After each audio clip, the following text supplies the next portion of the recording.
Hello my dear friend. मैं math और model का सिराज कोचिंग क्लास से साइंस। प्यारे बच्चों, आज मैं कक्षा 10 के एक महत्वपूर्ण टॉपिक जिसको हम त्रिकोणमिति के नाम से जानते हैं के बारे में कुछ चर्चाएं करेंगे।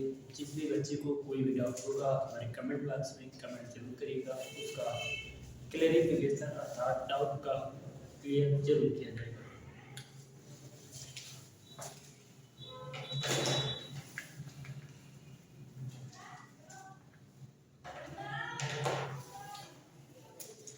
जैसा कि मेरे प्यारे बच्चे जानते हैं, त्रिभुज भुजाओं और कोणों के आधार पर टोटल 6 प्रकार के होते हैं।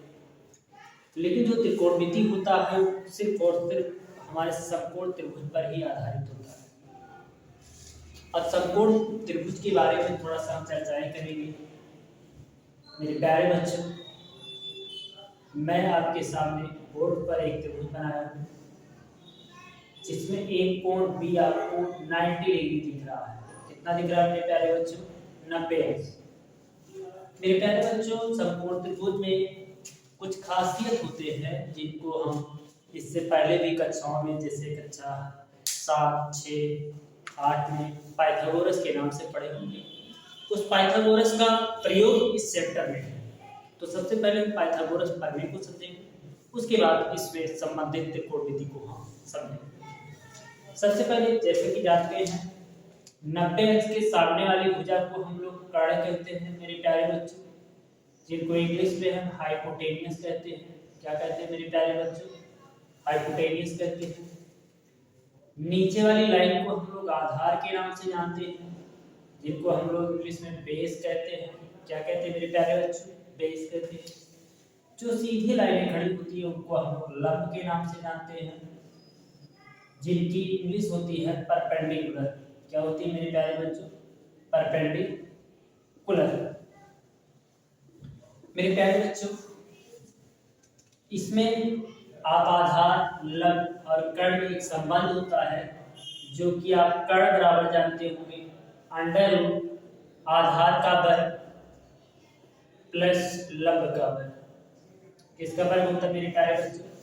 आधार का वर्ग प्लस लंब का वर्ग, या फिर आधार बराबर होता है अंडर रूट कर्ण का वर्ग माइनस लंब का वर्ग, या फिर लंब बराबर होता है मेरे प्यारे बच्चों अंडर रूट कर्ण का वर्ग माइनस आधार का वर्ग।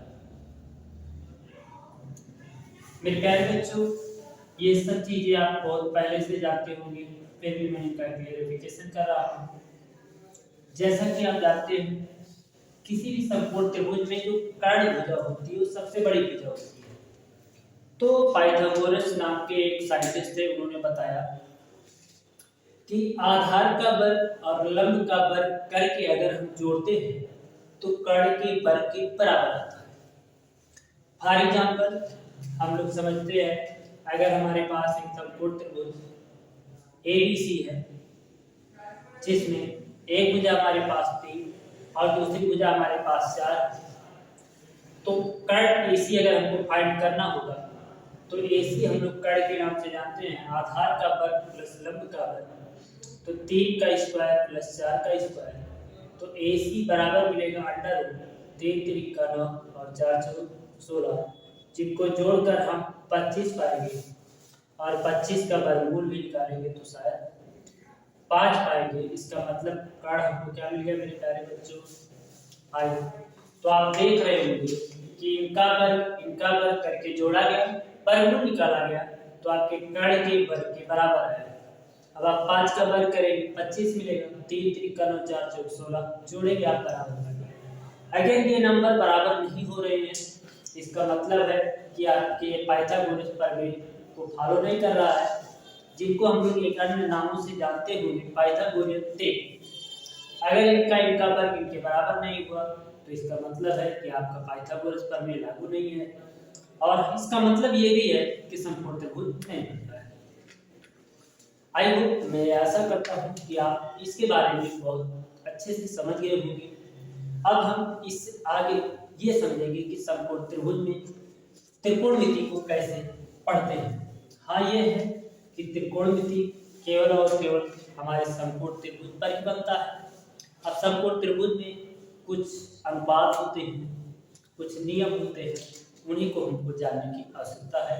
आइए हम उसके बारे में जानते हैं।